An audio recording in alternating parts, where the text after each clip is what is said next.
Hi y'all and welcome back to my channel. As you can tell by the title, I'll be doing another wrestling review video. Tonight I'll be doing my review on WWE's PLE Bad Blood. It just ended, so yeah, I just finished watching it, and if I'm gonna be honest, I had a fun time. It was a pretty good show. It was a good show. Um, there was definitely good matches. Um, definitely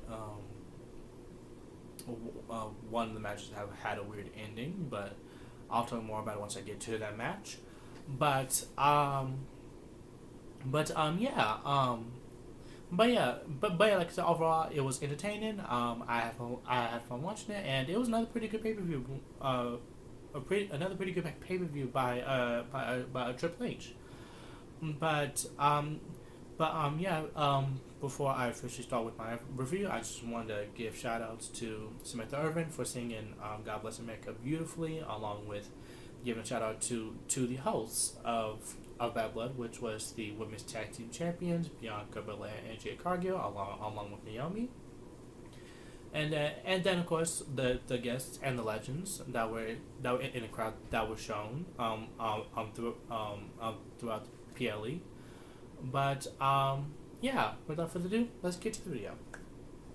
Okay, so after Samantha Irvin sings "God Bless America," the show started with the Hell in a Cell match with Drew McIntyre versus CM Punk. They started off real hot. Started off the show on fire with this match.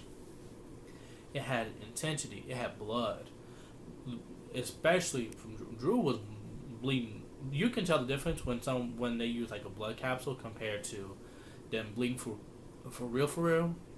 CM Punk used a blood capsule because eventually he wasn't bleeding no more.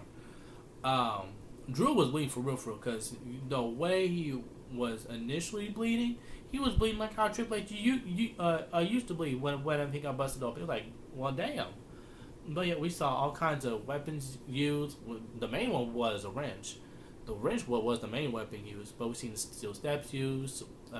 They went through a table. Well, CM Punk got suplexed through a table. I'm sure even one of the legs that got ripped off the first table that they were planning on using, that was used as a weapon. Then the chair, and then of course the cell was used. Again, it was intense, brutal. Definitely, there were a lot of moments that made me go ooh.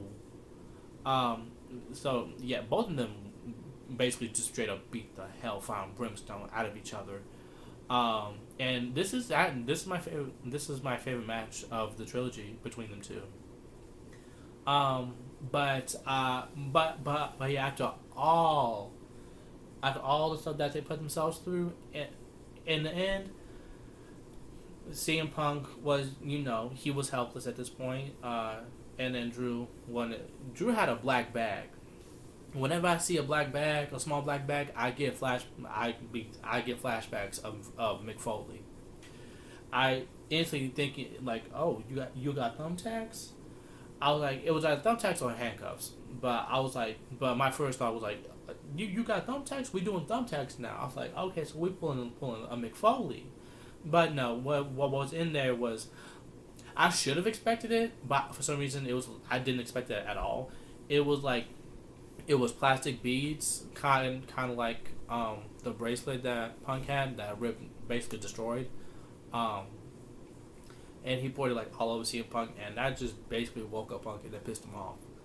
Because after Drew did that, he was setting Punk up to deliver the final blow with the Claymore kick, but then Punk moved out the way, and Drew landed back first on the edge of the steel steps. And once I tell you, I arched my back. I said, ooh. I was like, oh, I know Drew is hurting real bad. And you could tell because the ref immediately grabbed Drew's hand and was like, you good? You good? Can you still continue? But yeah, it was just one of those moments when the heel tries to be funny or try to they try to be funny, or they try to be like an a-hole, and they try to be cute with their taunts, and it basically cost them because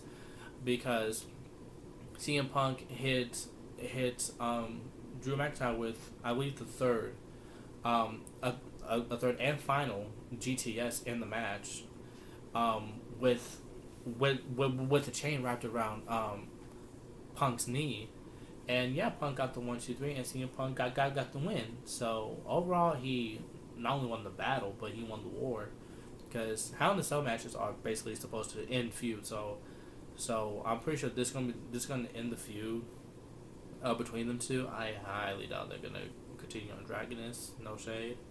If they continue on, the storyline is the storyline is amazing, like with the intensity and all that, and what they're bringing to the table. But it will. But I hope they're not gonna continue this storyline or this rivalry between the two, because it will come to a point where it'll be like, okay, we can't keep on seeing them fight forever. But like I said, I feel like that would be the final match of the rivalry of regarding of like this trilogy. So I feel like they're gonna move on and do their own things. I feel like after Seth is done dealing with Bronson Reed, he'll probably go after Punk. I feel like that will probably be CM Punk's next rivalry.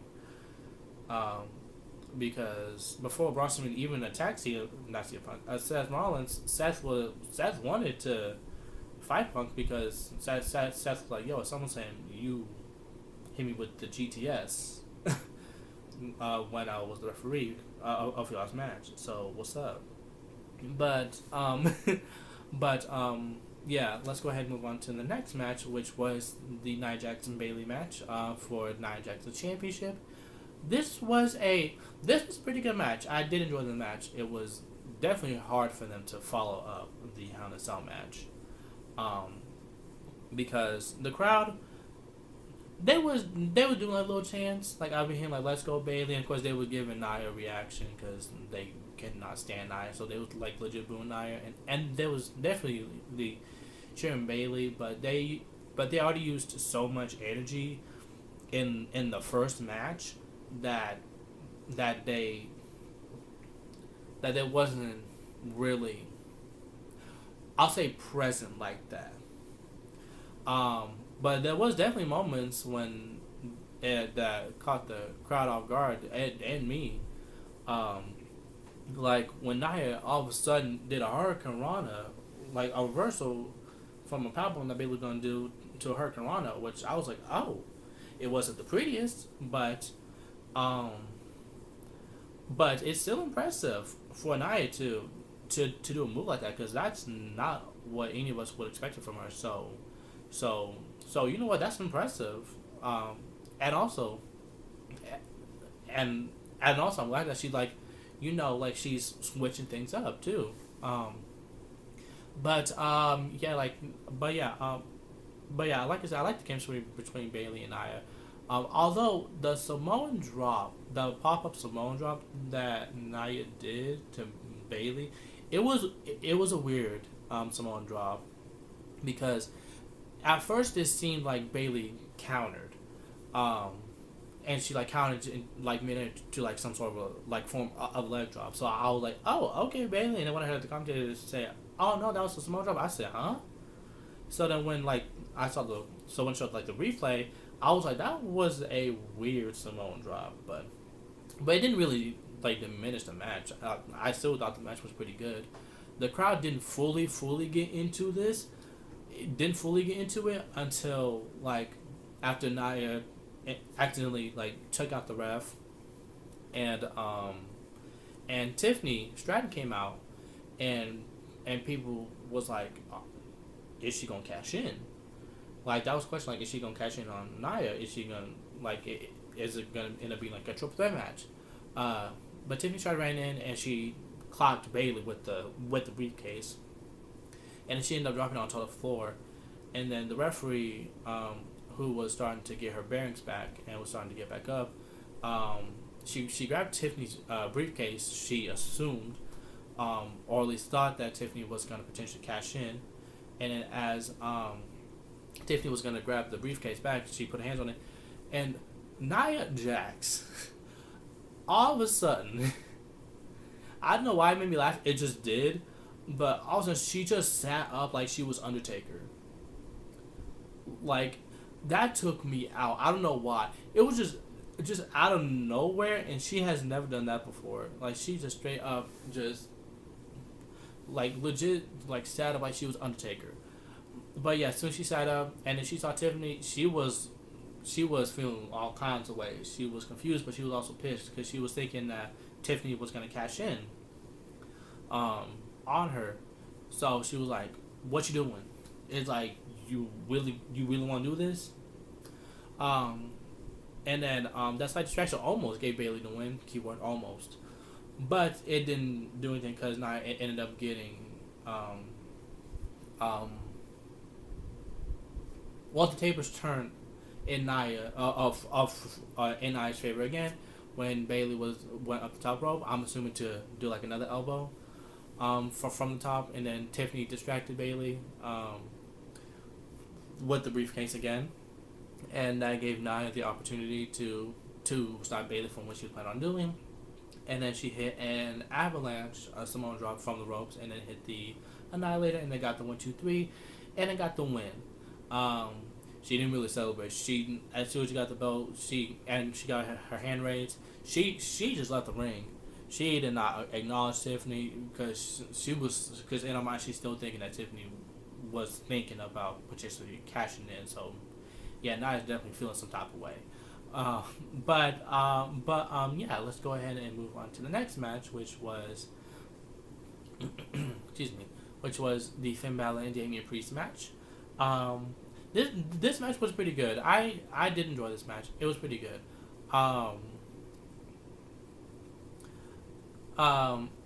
Damian Priest dominated a lot. Well, not a lot of them. Well, I'll say 65% Damian.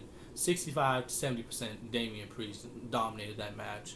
But Finn definitely hit like his moves. He definitely gave like a good fight to Damian, but at the end, Damian was planning on like finishing off Finn, and then of course, not surprisingly, the other members of the Judgment Day, Carlito, who I still don't understand on why he's part of Judgment Day. He brings nothing to Judgment Day.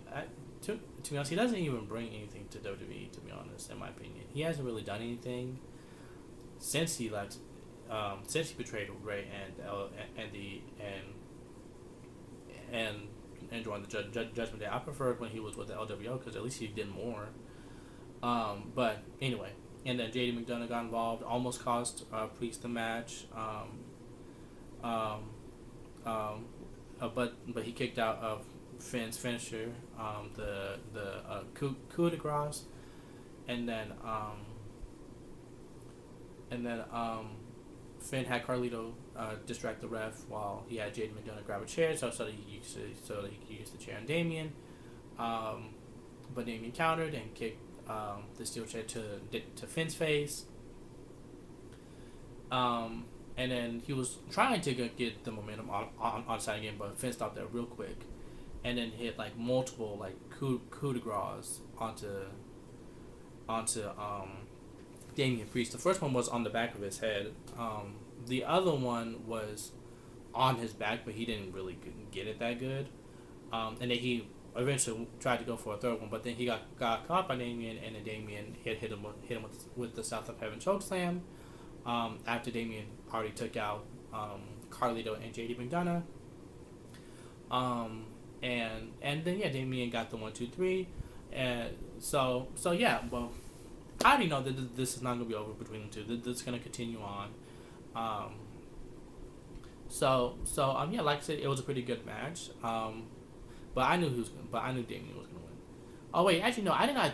Actually no, I didn't say that Damien was gonna win. Actually, now I don't remember. I said that they was probably gonna have Finn win, but have Finn win by cheating. I think that's what I said.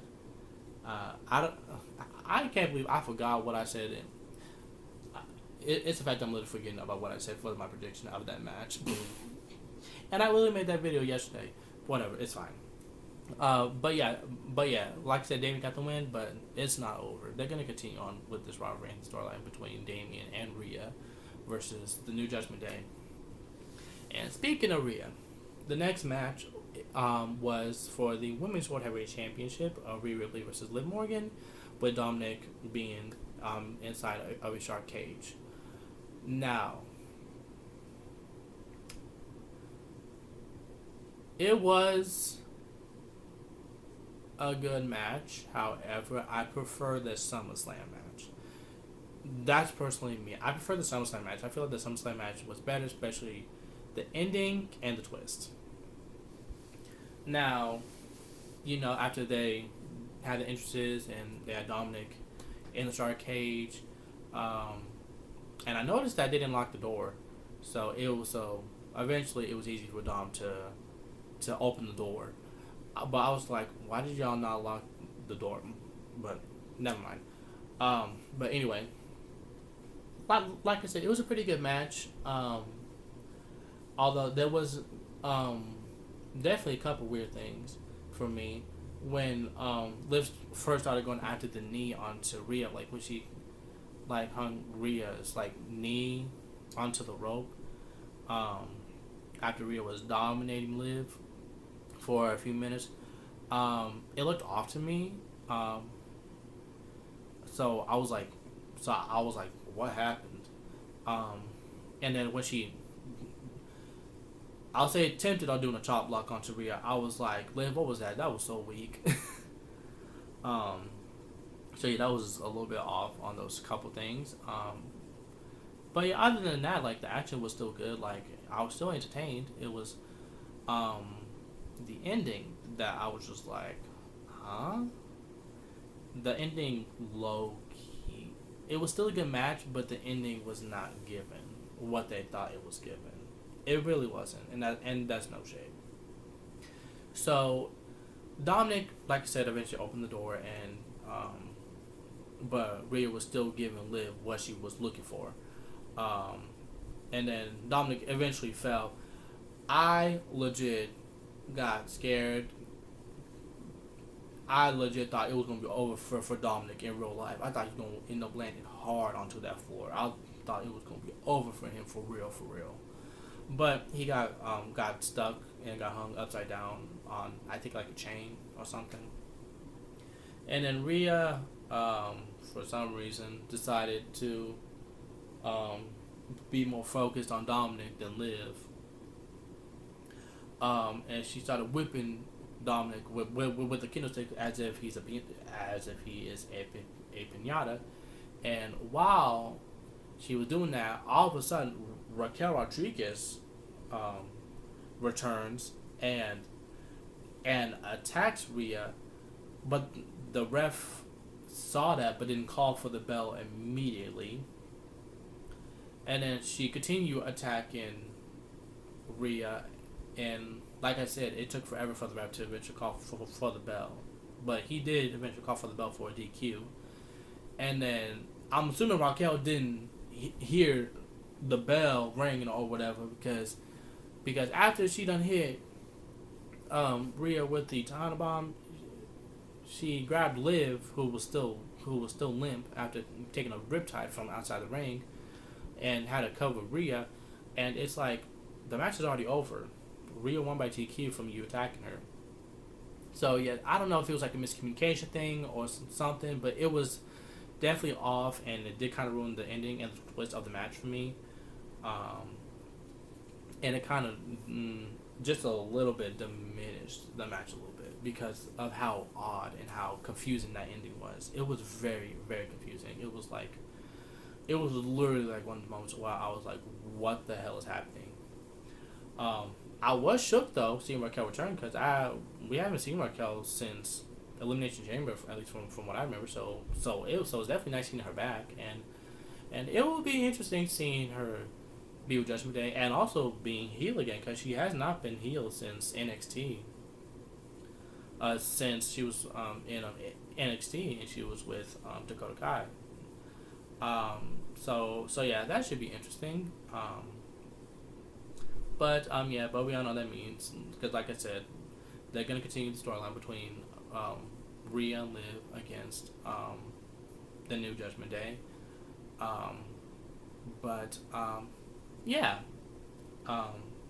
Also in the show, Triple H had a segment, and he was talking about a surprise. not a well, yeah, kind of a surprise, but it was but it was definitely something important, and it was that in Crown Jewel, um, there would be champion versus champion, for both the men and the women, but the main champion, so the W champion and the women's champion, well, not the women's champion, the men's the Jesus, the W champion versus the world heavyweight champion for both men and women. So as of right now, Cody versus Gunther and Liv versus Nia, for Crown Jewel, and whoever wins those matches will win, um, like a like an annual championship of the 2024 Crown Jewel Championship, and I think he did say it was like annual thing, so it's gonna happen like each year, so it'll be like a different person. Um, yeah, I thought it was very interesting, and I like that he said that none of the titles are online. I was like, thank God, because we don't need another unification match. We don't. But like, just keep all the belts separated. Yeah, and that belt looked really nice. That belt looked beautiful. Like, as soon as the belt revealed, you would have thought I was Ric Flair from when I was saying woo. Like, you thought I was Ric Flair because that belt looked nice, and it was definitely shiny. You could tell that they put a lot of effort and a lot of money for that belt. So yeah, it definitely does make Crown Jewel definitely like more interesting, since it's gonna be like champion versus champion, for both the men and the women.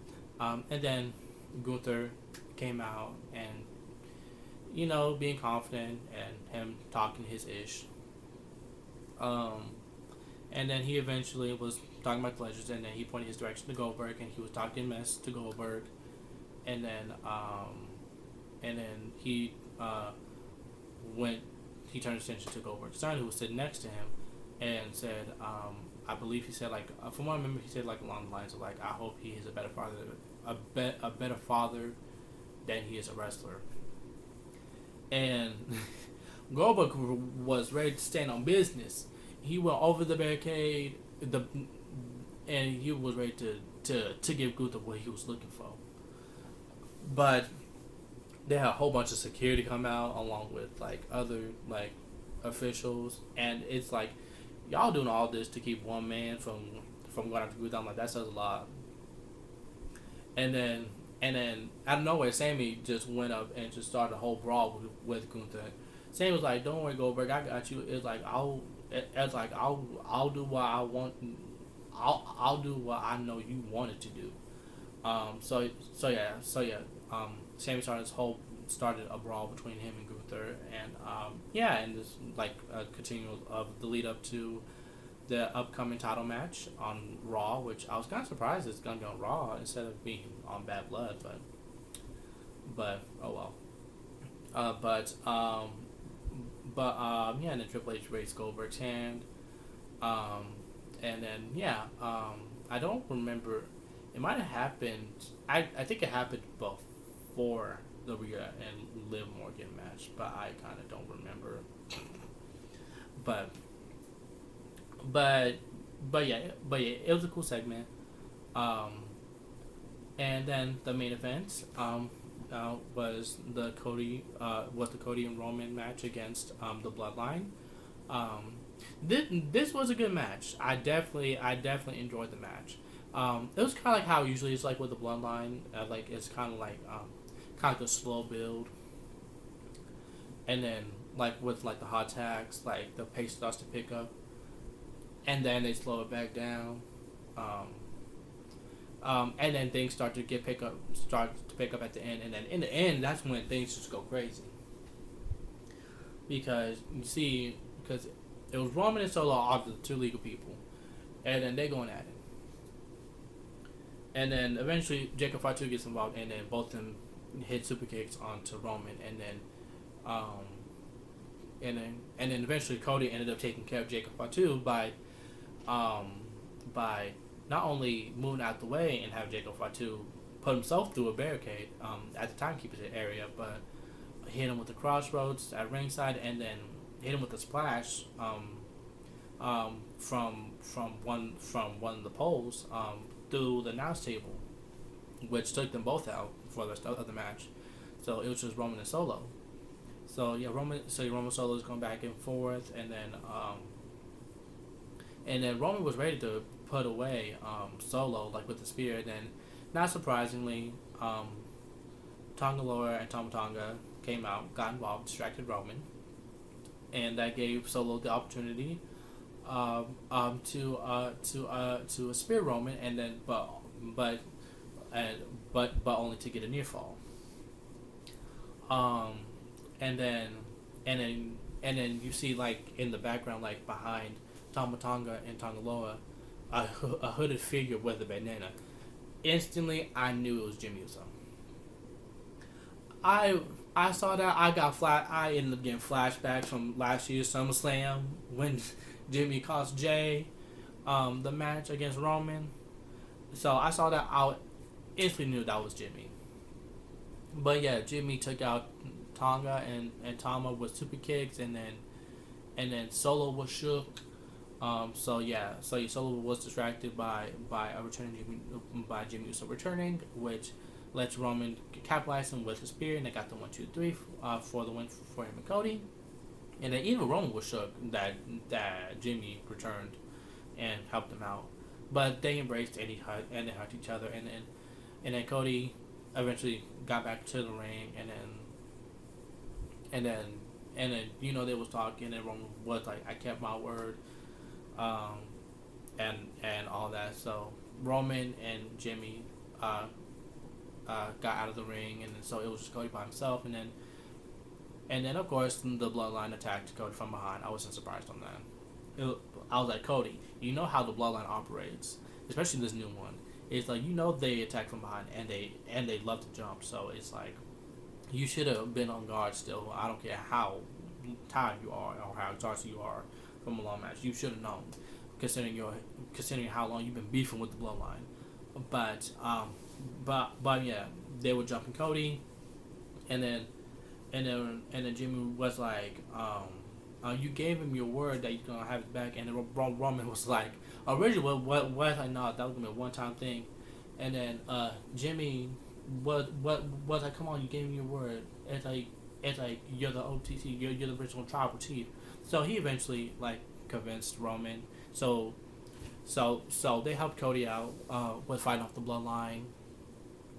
And then Roman picked up the title and then gave it to Cody. But there was like maybe like a small thought in the back of the head of a lot of people that was like, is Roman gonna like try to hit Cody with the bell? But no, he gave it back to Cody and then showed him respect. And then all of a sudden, The Rock comes back. The Rock returns. As soon as I heard If You Smell, I instantly sat up and was like, and the crowd was shook. The crowd popped. They popped off. I did not expect The Rock to return, especially not tonight. I did not. Well, he probably might have returned like I thought he was gonna maybe return like closer to like WrestleMania season. I did not expect like WrestleMania season for next year's WrestleMania. I did not expect for him to return tonight, not at all. But yeah, he made his return. He was on stage. He was just staring, looking at Roman, Jimmy, and Cody, raising the eyebrow as like Rock does.